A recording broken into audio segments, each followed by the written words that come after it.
Wait.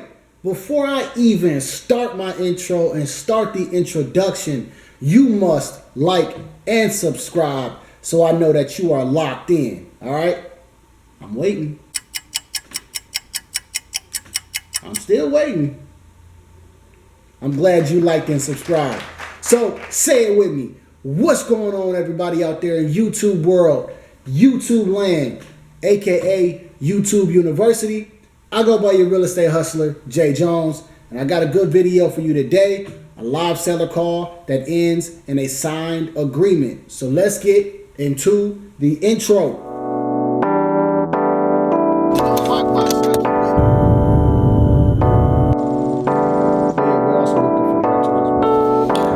Everybody out there in YouTube land, aka YouTube University. Yo, what's up, everybody out there in YouTube world, YouTube land, aka Wholesale University. And we got some issues we got to handle. So I'm gonna call her, see if we can get these issues handled and get her under contract. I will put her on speaker.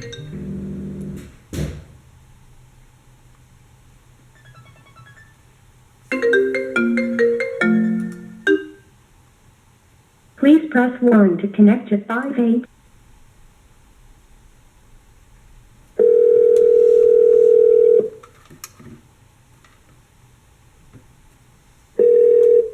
Hello. Oh, and this is Jay. Hi. Oh, hi. Did I catch you at a good time? Yeah, it's okay. Okay. Yeah, I just got your text message, and just kind of wanted to talk about it because I think we still can figure something out. But I just wanted to make sure I got your text message correctly. So you were saying that you owe taxes just for 2019, correct? Yeah, well, for 2019 up to current, like at $7,000, I think includes would it be winter taxes for 2020 that we're in right now? Yeah, that amount is current to now. So I think the winter taxes are added in there right now for 2020.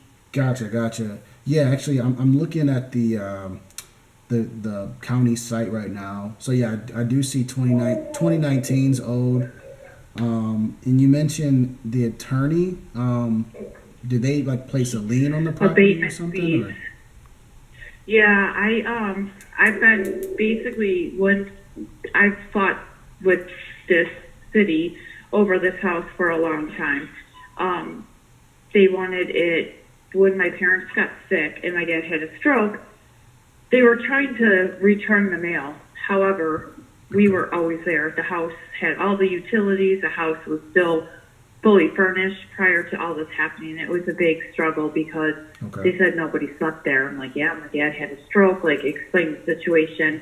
It was kind of a back and forth thing. At that time, my uncle had actually. All right. So I don't interrupt her much through this conversation because I do a lot more listening than I do talking in this particular conversation. And you'll see as the video goes along. But I wanted to start it off with a question because I already know about this property. I mean, it's vacant. She owes taxes on the property. She's been fighting through like hell and high water to pretty much keep this property. And you know, her parents are deceased, and she's just basically been fighting legal issues with this property. So she texted me that day and told me that there's like $7,000 in fees. Most of them are taxes, and then there are some attorney fees on there.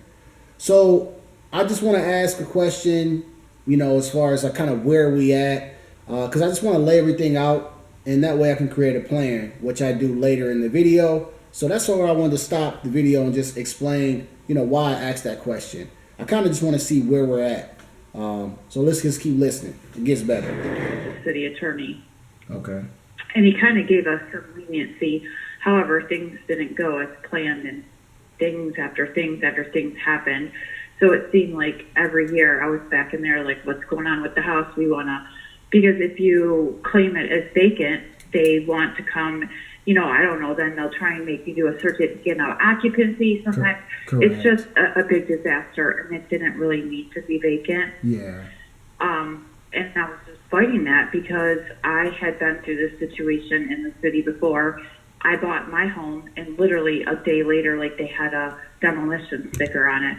I couldn't even believe it. Like, I closed the very next day. I came here to change the locks, and so I'm like, I'm not even messing with the city anymore, do anything. But I went in September because they posted a notice on the door because of they want the pool taken down, which I've been fighting about. Like, we just paid the pool off. Yeah. All right, so we got more issues, right? Now there's an issue with the city wanting the pool down.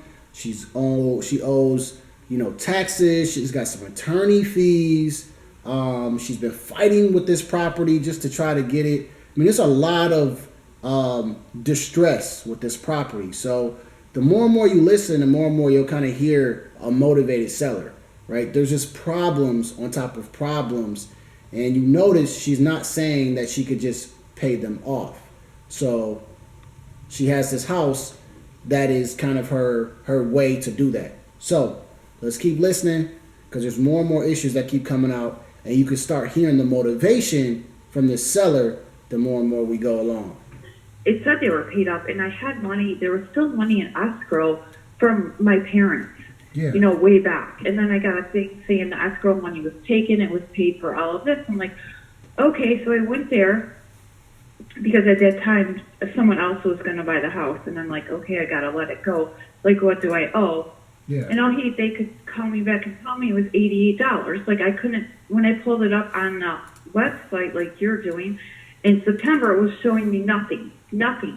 So I'm like, something's not right. Then they're like, you got to get a change of address. I'm like, I don't need to get a change of address. It's just them fighting with me because they want me to file a house as vacant. So if I get a change of address and say I don't live there, you know what I'm saying? Yeah. It's just more steps for them to be able to prove. I don't know. So then I'm like, okay, I want to sell the house now. I better figure out what my taxes or all of this are. And I went down there yesterday. They're still trying to tell me I need to change my address at the assessor's office. And she pulls it up and she's like, well, you owe $5,000 for 2018. I said, $5,000? So I kind of went through it. She's like, then the people at the desk, he did tell me it's $88, but I haven't added my fee. So he was basically telling me at that time he has added his attorney fees for every time that I go there and he represents them or whatever. Okay. And then when I went yesterday, and she's like $7,000, $841 for abatement fees, and he just charged me in 2019 $1,549. It shows on there abatement fees. That's attorney fees. They're telling me. Yeah. Wow. So that just, like, I just was shaking. I was just so angry. I paid a landscaper $40 a week to go there. Like, I paid people to cut the trees. Do you know what I mean? To still maintain the house the best they could. Yeah. The best I could afford, pretty much.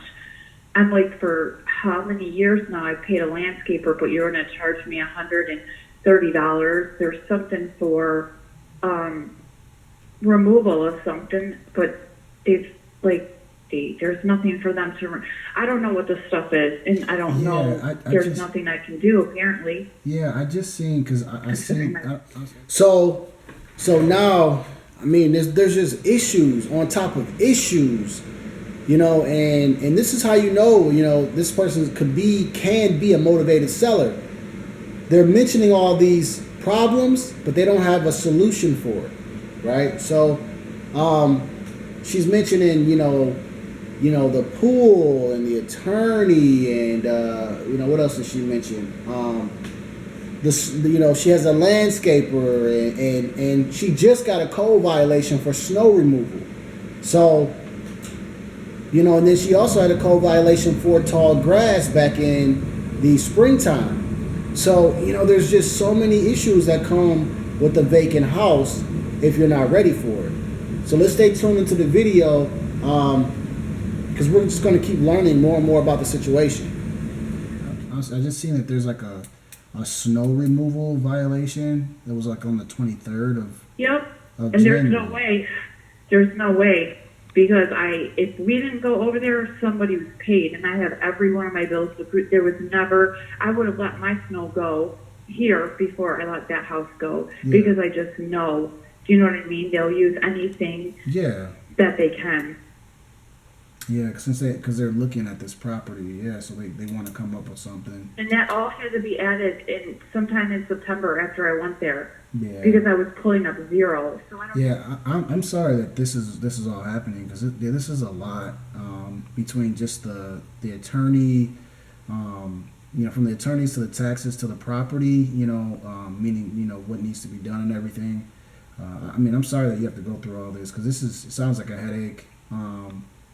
And It's been just a consistent, I had people in line because I wasn't being rude, but I was flabbergasted. yeah, Like, what? You need to explain this. Like, where is the city? What are these charges for? You would think I came down here every day, or you posted anything on my home ever. There's no tags on my home, but I tell you what, I like to be optimistic.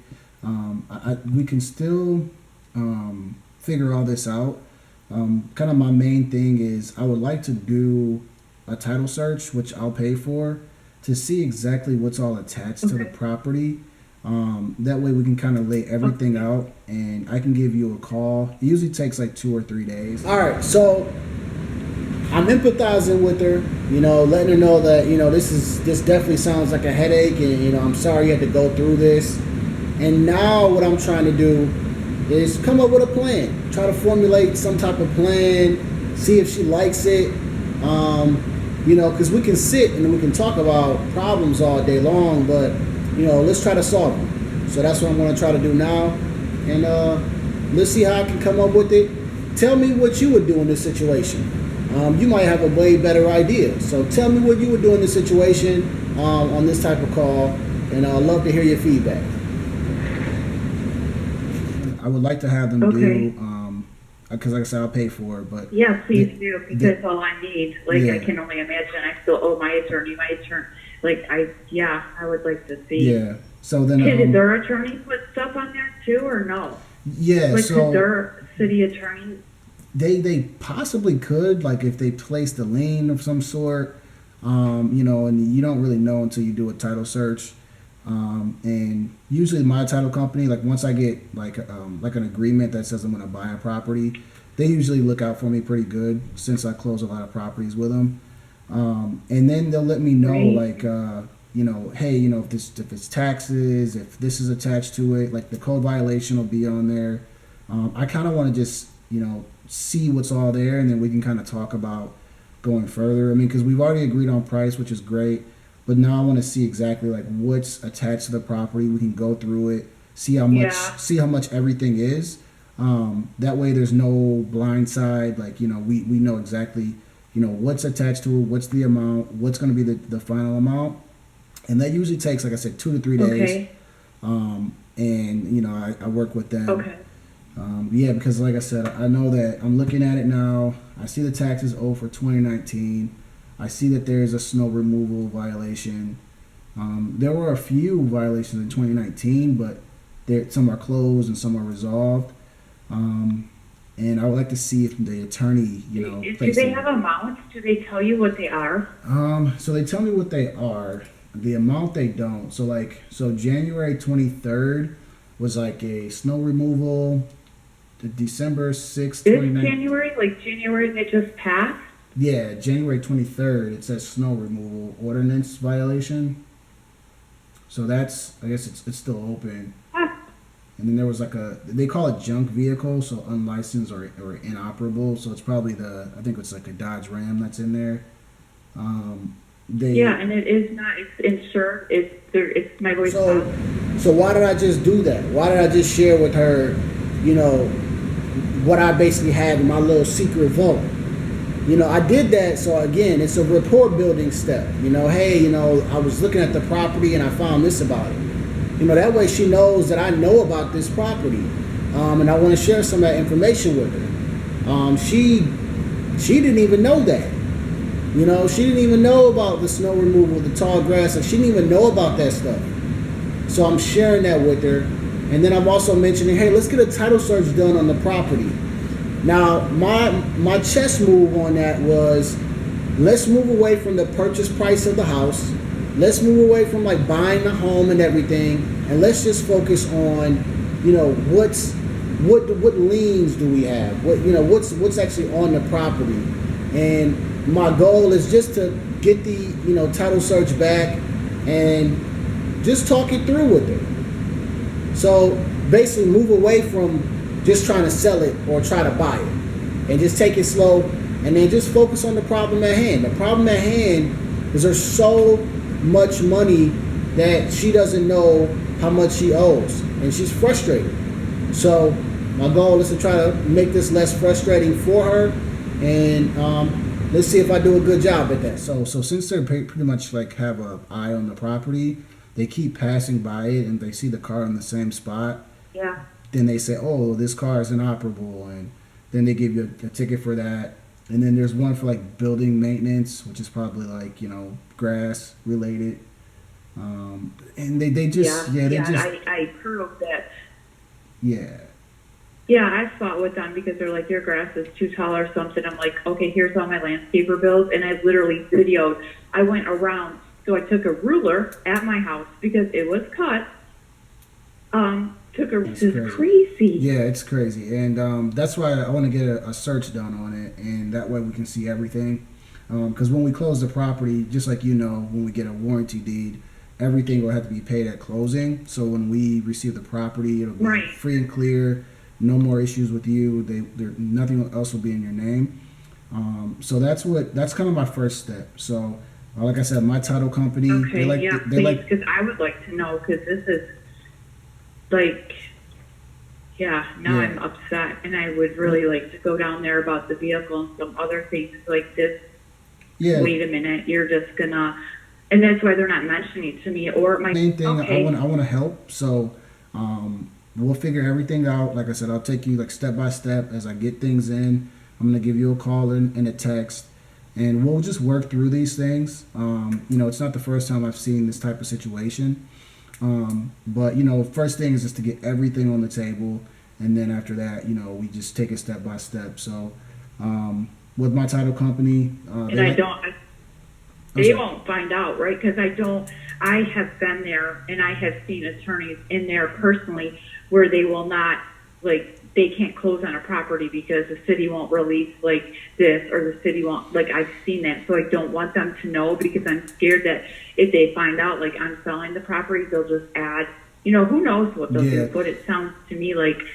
So they might give us a little hard time, which, like I said, I'll take all the grunt for it. And that's the best thing about our company is when we are in an agreement, my company does the best to just make it hassle free for you.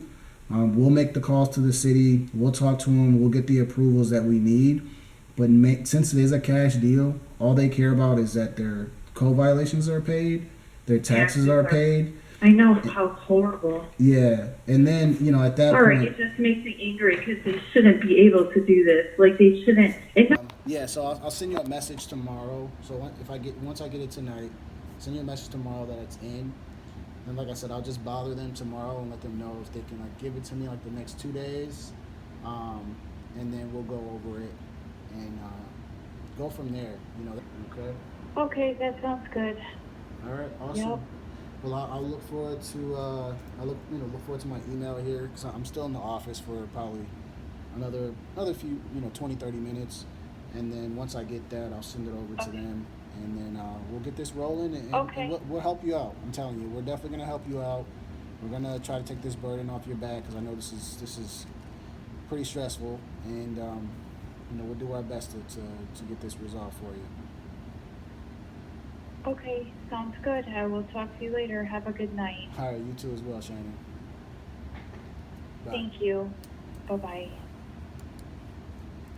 All right, so you kind of hear her voice at the end where she's kind of a little more relieved when I say, hey, my company, we're gonna do our best to pretty much take on all of these issues and do these for you.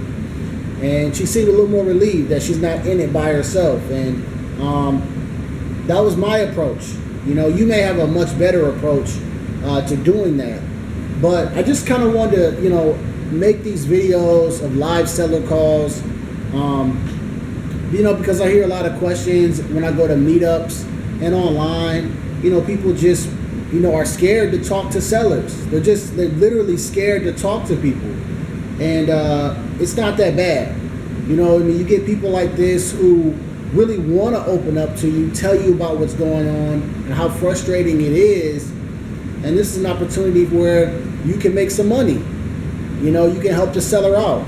And the feeling that you get once they're helped out, you know, I've helped out a nice amount of sellers, and they're just so relieved after. They're so thankful.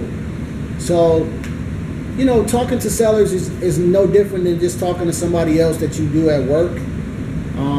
You know, she just happens to have a problem, and just try not to think so much about the money, right? Because the money is what clouds the judgment.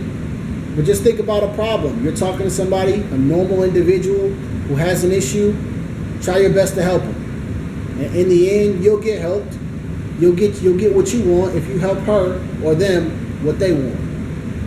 So I just want to keep making these videos for people out there in the real estate space who want to hear, you know, what a live conversation sounds like. I'm not the best. I've obviously made some mistakes, and you probably can pick at those mistakes as well. Maybe there's some things that you wouldn't do that I did, and that's totally fine. But just wanted to provide this video for you guys.